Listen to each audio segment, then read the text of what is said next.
woman was obviously English. She had all the qualities of Boadicea, Elizabeth I, and Margaret Thatcher rolled into one. It wasn't a pretty sight.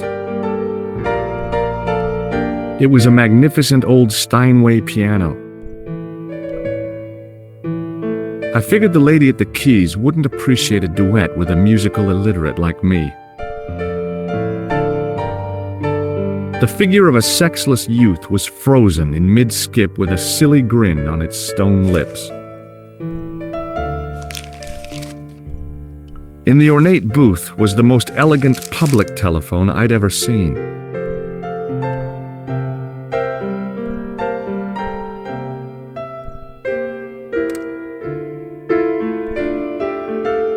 No point in phoning that guy again. Bonjour, clerk. Hi, it's George.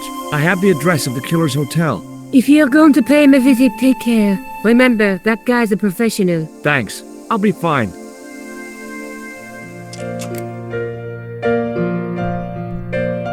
I recognized the guy. It was the Nobel Prize winner from the country whose name I couldn't pronounce.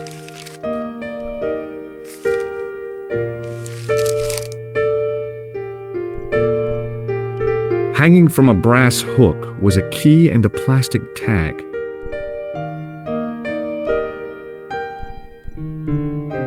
It was the register of guests staying at the hotel.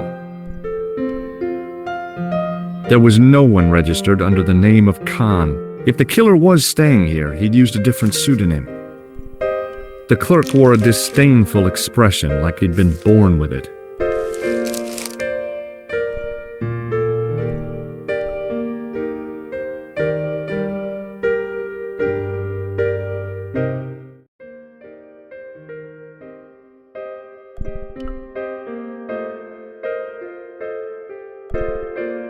The sign on the door read 22. If the tailor's description was correct, this was the killer's room. The door was locked. Room number 23.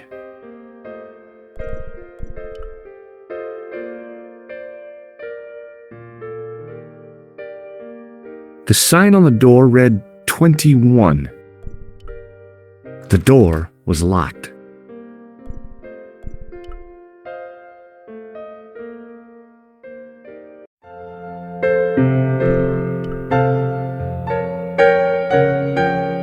There was no one registered under the name of Khan, but the name in the book for room 22 was Moerlin.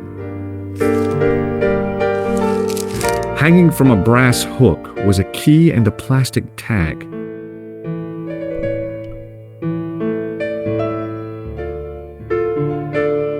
I want some information. Who are you? The police? I'm conducting a private investigation. Ah, I know only too well what you mean. That is one of the drawbacks of the catering business. When people book into an hotel, they leave their morals at home, no?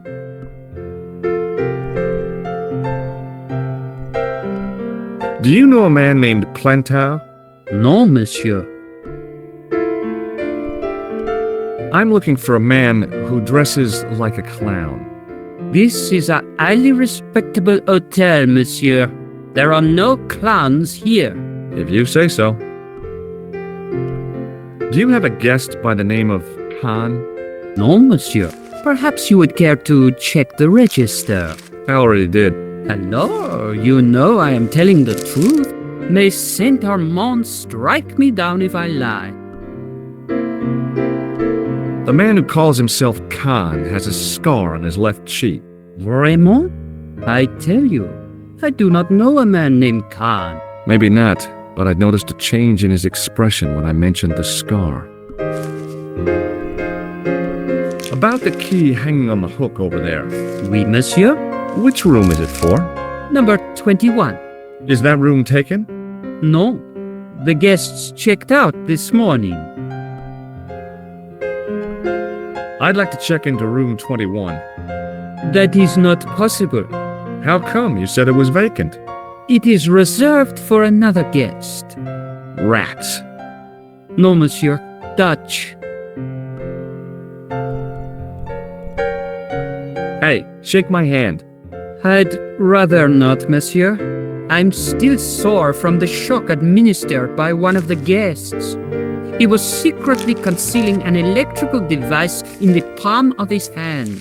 Practical jokes are so puerile, don't you think? Oh, yeah, sure.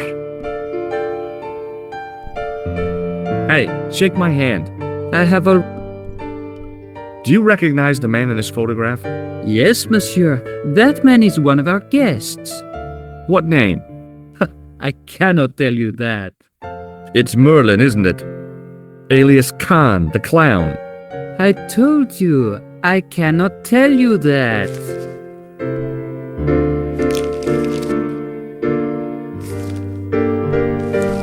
What do you make of this tissue? Do you wish me to dispose of it for you, monsieur? Hey, no! It could be useful. I'm holding on to this. As you wish, monsieur. Perhaps you would like a little plastic baggie to keep it in? Nah, it's fine the way it is. Do you recognize this red nose? No, monsieur. What do you make of this tool? Stunning, monsieur. I bet you handle it like a professional. Thanks for your help, buddy.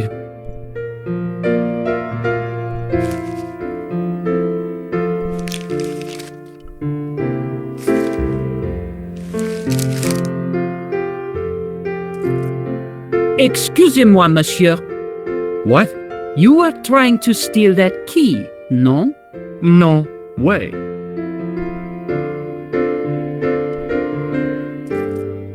Hey, ne touche pas!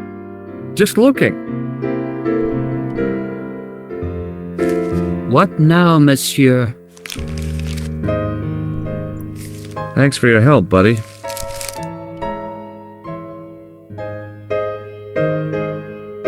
Excuse me, didn't I see your picture in the news? You're that Nobel Prize winner from some unpronounceable Eastern European state. Yes, that is me, in person. I don't want to worry you, but have you had any threats on your life? You know, mysterious phone calls, letters made up of headlines cut from the newspaper. I don't know what you're talking about. Do you know a guy called Plantow? I don't know anybody in Paris. Oh, well, this guy's dead anyhow. Why do you ask me about dead men? I have seen enough of death to last me a lifetime. I'm, sure you have. Have you seen a clown? I beg your pardon? The clown. A guy in funny pants. Have you seen him? My pants are from England, Marks and Spencer. They are a pleasure and a comfort to wear, with much support. I'm real glad to hear that. You know, it's good to know you Nobel Prize winners are human too. In my country, the people make do with string and egg cartoons. For pants? For everything. Oppression is the mother of ingenuity. May I shake you by the hand? I do not shake the hands of imperialist dogs. Now that's a real bad attitude problem you've got there. Do you recognize this man? He calls himself Khan. Yes, I know this man. Why do you carry his photograph? I'm a private detective. This is a photo of Khan, right? That is just one of the names by which he is known. What's your interest in Khan? He is an enemy of my people. You know he's a killer. Of course, amongst other things. Would you help me investigate Khan? That is not possible. My instructions are to observe. I cannot jeopardize my position as an honored guest of this country's government. Does this goo-smeared tissue mean anything to you? No, it doesn't. What does this clown's nose suggest to you? In my country, we have no use for clowns. I'm glad to hear it. They were dealt with most severely in the last cultural cleansing. What about the mimes? Did you get them too? All gone. Our streets are mime-free. Sounds like heaven. Have you any idea what this tool might be used for? I cannot guess. Would it mean anything if I told you it was for lifting drain covers? Such technology fills me with wonder. Thanks for your help. Goodbye.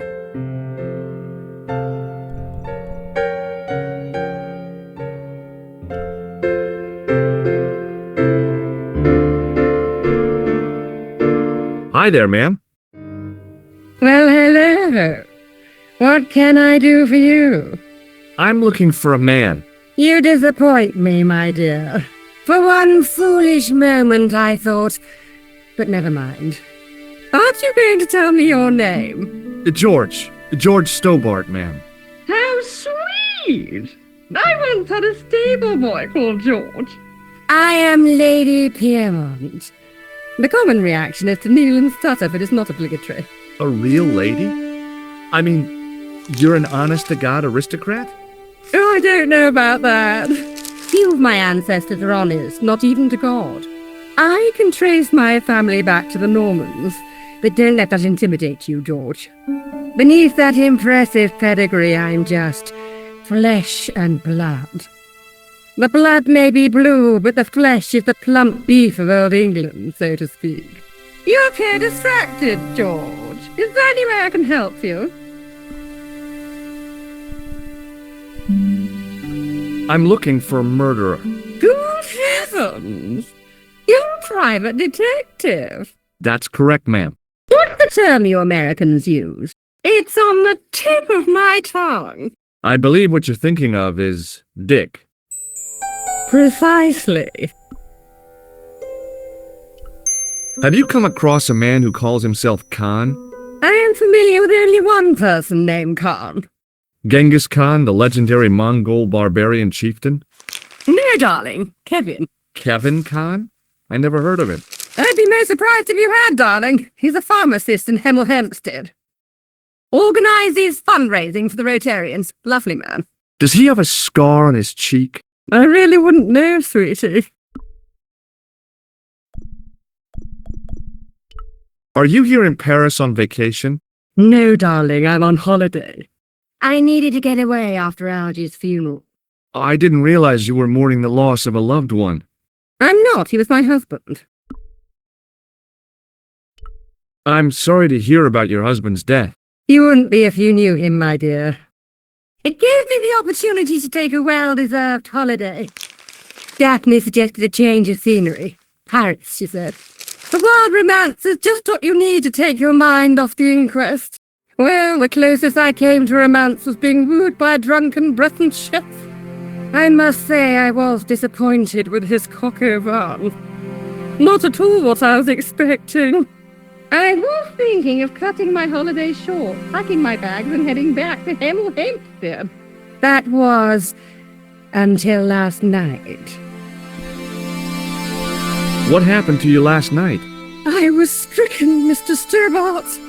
Cupid's arrow has cleft my bosom. They couldn't really miss. It was just as I'd always imagined it should be. The intimacy of candlelight. Romantic music tinkling across the room. And then, a stranger's glance.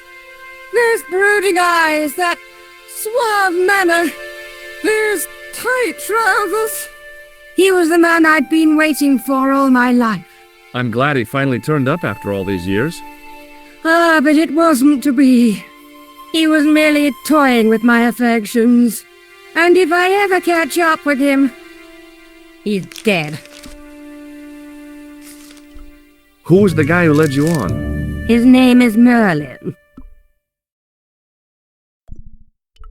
Did you know there's a gangster out front? What makes you think he's a gangster? The Italian suit and the bulge in his pocket? I know plenty of men with Italian suits and bulges in their pockets. That doesn't necessarily make them gangsters. Would you distract the clerk while I borrow a key? Are you asking me to aid you in a criminal act, darling? Oh no, it's the key to an empty room. And why, may I ask, do you wish to gain access to an empty room? Do you plan to squat? No, ma'am. The Scout's honor? I was never in the Boy Scouts, ma'am. No, you should have been. What were your parents thinking of? It's a fine way for a boy to get licked into shape. Now tell me, why do you want to get into that room? It's next to the room the killer is using. What killer? It's a long story. I really need that key bad. I'm not convinced I should help you, darling. Would you like to shake my hand, ma'am? Now, George, there's no need to be so formal. We met as tourists, and I want to keep it that way, despite the enormous social gulf between us. Does this tissue mean anything to you? Good God, no! I just thought the smell might be familiar. Please, darling, put it away. I'm no shrinking violet, but that object makes me feel quite queasy. Do you know what this is? As a guess, I'd say it was a clown's nose. That's right. It was worn as a disguise by a vicious killer. Good heavens, are you trying to alarm me? It's true. He uses the name Khan. Did I show you this false nose? Yes, you did. Can you think of any use for this tool, ma'am? I can think of someone I'd like to use it on. Do you recognize the man in this photograph? My God, it's him! That's Moerlin! She represented everything I loved about the English. The lady was totally deranged. Merlin? You mean King Arthur's wizard? Good heavens, no! Monsieur Moerlin is a fellow guest. He's the man I've been telling you about. That's the man who spurned me. Did I show you this photograph? Yes, darling. The man you know as Merlin is a fake. What do you mean, sweetie? He's a murderer. He also uses the name Khan. I am shocked, Mr. Stobart. Shaken. I took him to be a gentleman, a man of honor. Do you know, I'd rather like to assist you in stitching him up.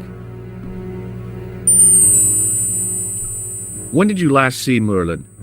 It was no more than an hour ago. He came downstairs and spoke to that clerk chappie. Something passed hands. I couldn't see what exactly. A briefcase? No, smaller than that. A bundle of papers, perhaps. The clerk put it in the hotel safe and Merlin went out. Are you sure you saw Merlin putting documents in the safe? Yes, darling, positive. I wonder what they were. Obviously something of great importance. Yeah. I'd sure like to get my hands on whatever it is. I'll bet they had something to do with Plantow's briefcase. Has Merlin returned to the hotel? No, he hasn't. Are you going to search his room? If I could get in there, I would. And that's why you want the key? Yes, ma'am.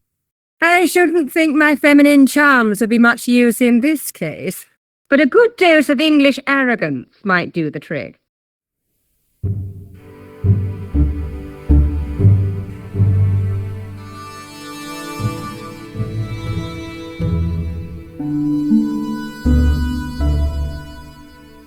I say! You there? Flunky! Oui, madame. Listen carefully. You do understand English, don't you? But of course, madame. Good. I wish to deposit some jewellery for safekeeping. I understand. Are you quite certain? Oh, bien sûr, madame. Over to you, my dear.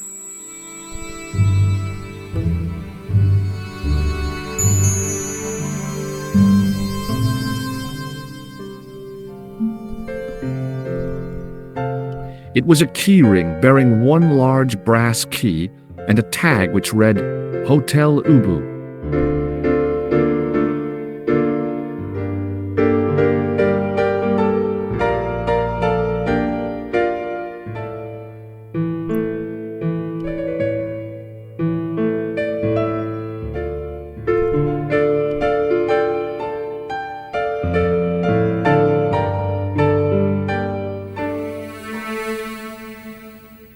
Just a minute, monsieur. What's your problem? No problem, if you cooperate. What do you want? Just a routine security check, nothing to worry yourself about. Oh, well, all right. Search him, Flap. You bet! Hey, knock it off. Get off, you big ape. Nothing, Guido. Zilch! Our apologies, monsieur. What? I had to report you to the authorities. Round here, we are the authorities. You want I should break his arms? No. Let him go, Flap. Excuse me. Yeah? Don't you think you have some explaining to do? Huh? I'm an American citizen and a bona fide visitor to your country. What the... You can't touch me up in the street and expect to get away with it. Get lost, creep. Excuse me. Yeah? It's no good pretending you don't understand me. For the last time, get lost. Oh yeah? And what if I don't? What if I call the cops? First, I break your arms at the elbows and wrists. Then, when you recover consciousness, I break your fingers. There's just one flaw in your plans, Ape Man. What's that? It's broad daylight. I don't think even you would assault me on a busy street. Of course, this tranquil square at the end of a cul-de-sac. This isolated corner of Paris that hasn't seen a street sweeper's brush since VE Day. This would be just about perfect for a mugging. Pardon me, I'm about to get very lost. Get lost, creep. Excuse me. Yeah? Get lost, creep. Hey, Shorty. Forget it.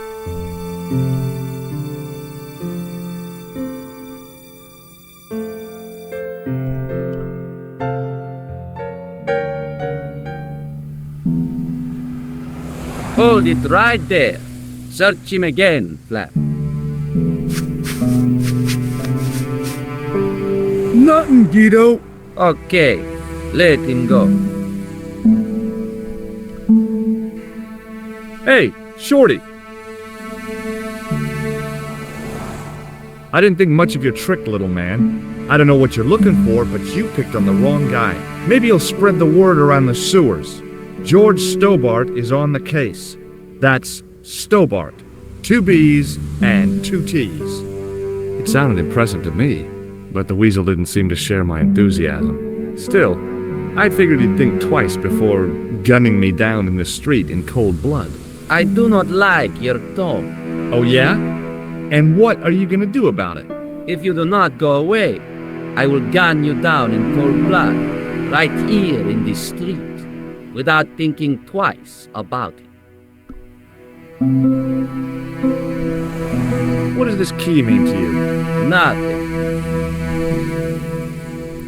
Forget it.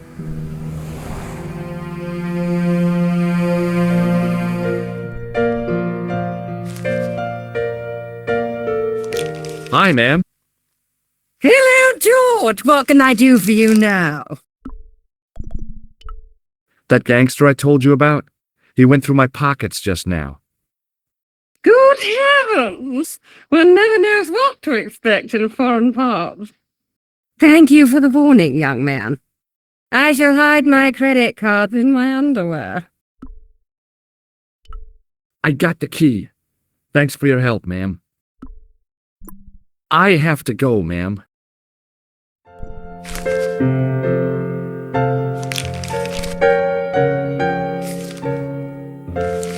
Hello again. Thanks for your help. Goodbye.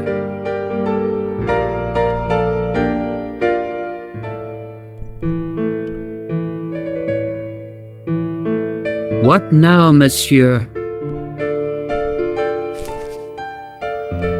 I've just been manhandled by a gorilla. Yes? I do not see any signs of a gorilla.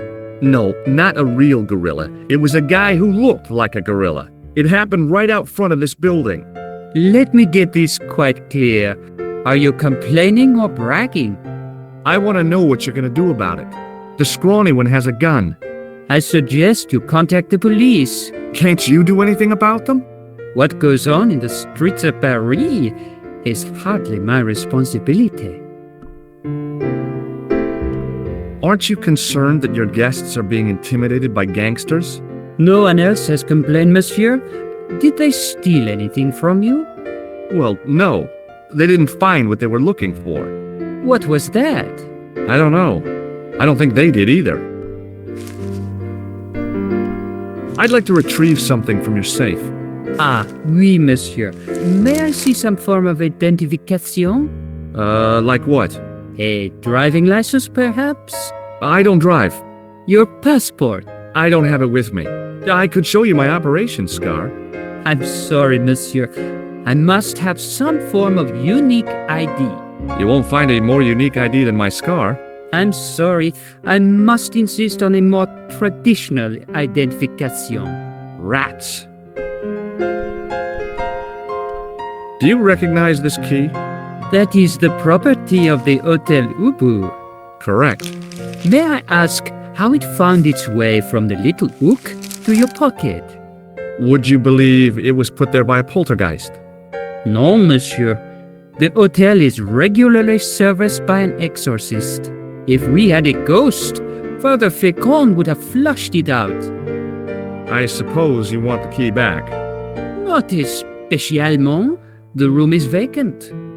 Since you are so determined to conduct your little investigation, I won't stop you. Thanks for your help, buddy.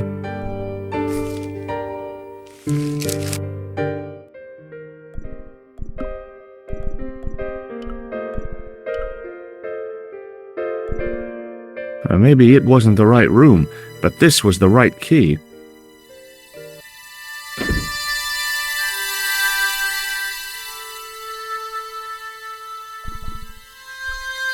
It was a massive mahogany wardrobe.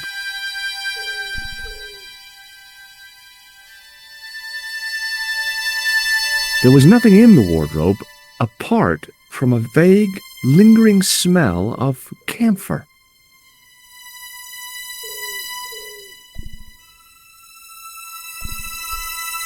A cabinet stood beside the bed.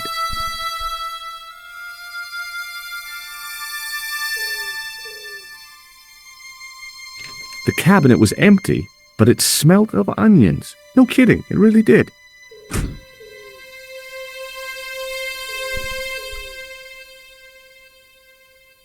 The window looked out over a narrow alley surrounded by high walls.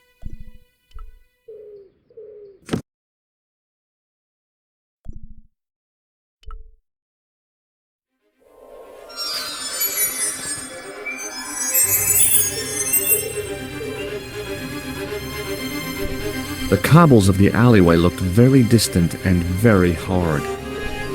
If I wanted my shins sticking out of my shoulders, I could have jumped. Mama Stobart didn't raise no suicidal fools, though.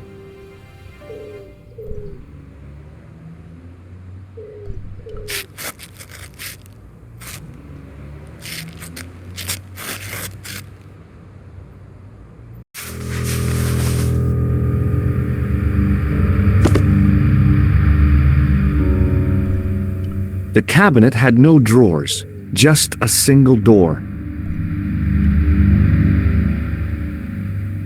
The assassin had been too smart to leave incriminating evidence beside his bed. The bed was several times larger than the narrow cot I'd been given at the place I was staying.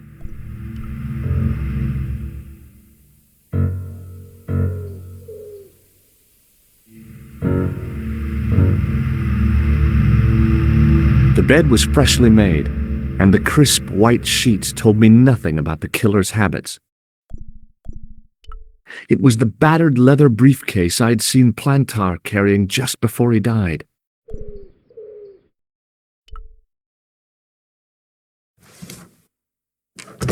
I searched the interior of the briefcase, but, as I'd half expected, It was empty.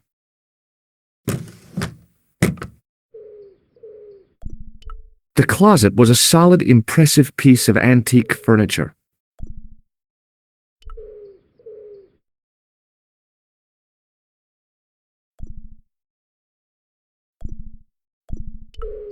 The pants were newly laundered and pressed with immaculate creases. There was nothing in the pockets of the pants.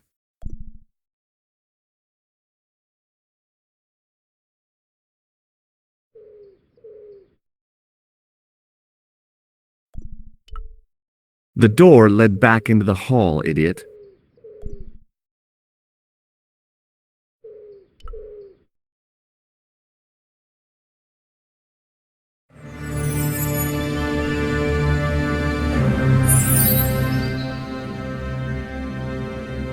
I had the kind of feeling in my stomach that would usually send me running to the bathroom.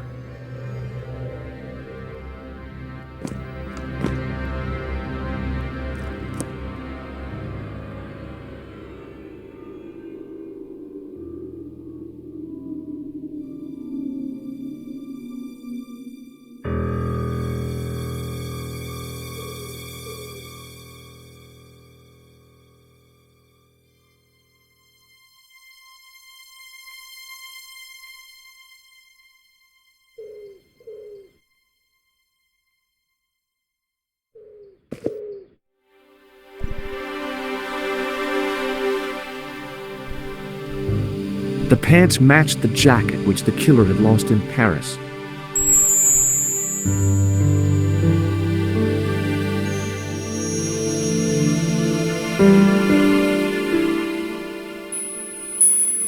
I couldn't believe my luck when I found two items in the pockets of the pants.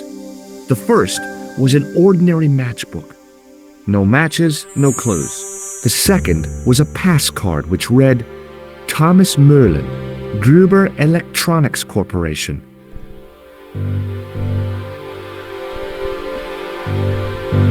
The matchbook bore a pattern of swirling color and the words, Club Alamut.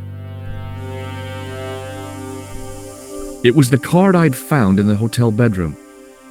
It read, Thomas Moerlin, Gruber Electronics Corporation.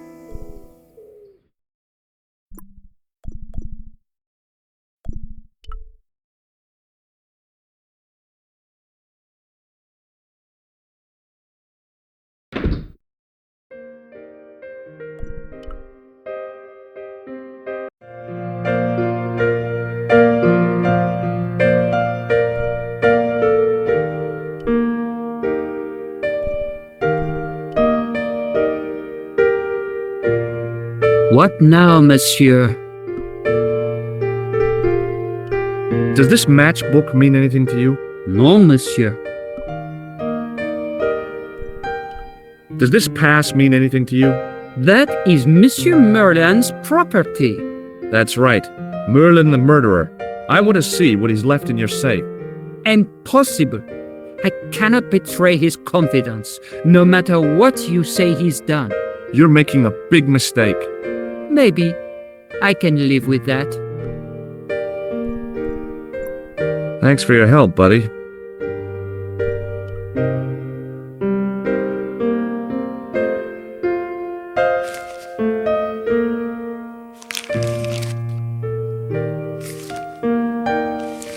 Hello again.